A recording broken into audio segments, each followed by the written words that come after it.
त्याला 4,500 रुपये जमा होत असल्याच्या बातम्या अनेक लीडिंग न्यूज पेपरमधून आणि पोर्टलवरून प्रसिद्ध झालेल्या आहेत. नेमके हे पैसे कुणाच्या खात्याला जमा झालेले आहेत, कधी जमा झालेले आहेत किंवा जमा झाले नसतील तर ते कधीपर्यंत जमा झालेले आहेत, अनेकांना SMS आले किंवा अनेकांच्या बँक खात्याला पैसे जमा झाले, अशा अनेक प्रकारच्या बातम्या प्रसिद्ध झालेल्या आहेत. आणि ह्या लाडक्या बहिणी बहुतांश गावखेड्यामध्ये राहतात, अशिक्षित अडाणी असतात आणि त्या सकाळपासून संध्याकाळपर्यंत मोबाईलवर आर्थिक अडचणीमुळे दिवसभर स्टेटस चाळत असतात की लाडक्या बहिणीचे पैसे नेमके कधी जमा होणार.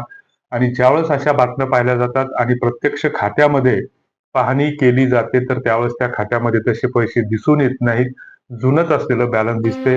तर याबाबतची नेमकी सत्यता काय, याबाबतची माहिती आपण पुढच्या एका मिनिटामध्ये जाणून घेणार आहोत. जी लाडक्या बहिणीसाठी जी काही 30 एप्रिलची ई-केवायसी ची अंतिम मुदत दिली होती, तर त्या सध्या मुदतीनुसार महानगरपालिकेची जवळपास रणधुमाळी सुरू राज्यभरातील असून डिसेंबर अखेर जिल्हा 1,80,00,000 परिषद पंचायत महिला भगिनी ह्या लाडक्या बहिणी योजनेसाठी कायमस्वरूपी पात्र ठरल्या असल्याची माहिती सरकारी सूत्राकडून प्रसिद्ध करण्यात आलेली आहे. जवळपास 2,45,00,000 पर्यंत या महिलांची संख्या किंवा नोंदणी झाली होती आणि या सर्वच महिलांना जवळपास 16व्या हप्त्यापर्यंत नियमित पैसे मिळाले. त्याच्यानंतर काहींना 17व्या 18व्या हप्त्याचे मिळाले, काहींना 19 पर्यंत मिळाले, काहींना 20 हप्त्यापर्यंत मिळाले आणि काहींचे पैसे थांबलेले आहेत.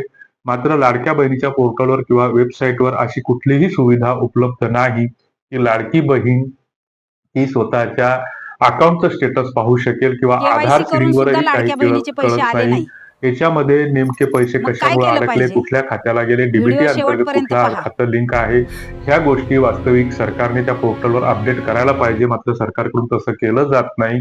फक्त लाडक्या बहिणीची सातत्यानं दिशाभूल केली जाते आणि मग या लाडक्या बहिणीच्या काही 1,80,00,000 महिला भगिनी पात्र आहेत, तर त्यांच्या खात्याला मार्च, एप्रिल आणि मे असे 3 महिन्याचे मिळून एकत्रित 4,500 रुपये जमा होण्याचा मार्ग मोकळा झालेला आहे. आणि जवळपास सगळ्याच बहिणींची अशी मागणी आहे की जे काही लाडक्या बहिणीचे जे काही 1,000-1,500 रुपये दिले जातात, तर ते प्रत्येक महिन्याच्या एका निर्धारित तारखेला ते खात्याला जमा केले जावेत. जसं वेतनभोगी लोकांचं वेतन हे विशिष्ट तारखेला महिन्याच्या शेवटच्या दिवशी किंवा 1 तारखेला जमा होत असते, तसे लाडक्या बहिणीसाठी सुद्धा एक तारीख निश्चित करावी. प्रत्येक महिन्याची 10 तारीख, 5 तारीख, 15, 20 जी काही तारीख सरकारला ठरवायची असेल, तर त्या तारखेला ते पैसे जमा झाले पाहिजे. आता सध्या सरकारकडे पैशाची आर्थिक तरतूद किती आहे, किती नाही, याच्यावर हे पैसे कसे जमा होणार हे सगळं अवलंबून असणार आहे.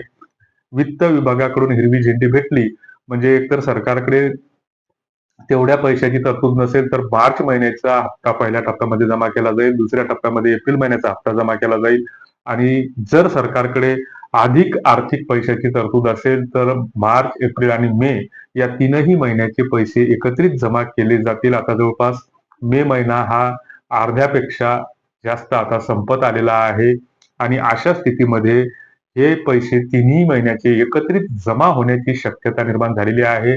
मात्र याबाबतची कुठलीही अधिकृत माहिती जी आहे, तर मग सरकारी मंत्र्यांचे अधिकृत सोशल मीडिया हँडल असतील किंवा सरकारची वेबसाईट असेल किंवा सरकारचं जे काही जनसंपर्क कार्यालय असेल, विभाग असेल, तर याबाबत माध्यमातून अशी कुठलीही अधिकृत माहिती अद्यापर्यंत समोर आलेली नाही. मात्र याबाबतच्या ह्या चर्चा आहेत, काही मंत्र्यांची विधानं आहेत आणि त्या विधानांच्या आधारे हे 3 महिन्याचे पैसे एकत्रित जमा केले जातील असं सांगितलं जातंय. तुमच्या काही फीडबॅक असतील, सूचना असतील, कुणाला पैसे मिळाले नाही, तर तुमच्या जिल्ह्याचं नाव खाली कमेंट बॉक्समध्ये टाकायला विसरू नका. तुमच्या काही फीडबॅक असतील तर त्या कमेंट बॉक्समध्ये नक्की लिहा. धन्यवाद.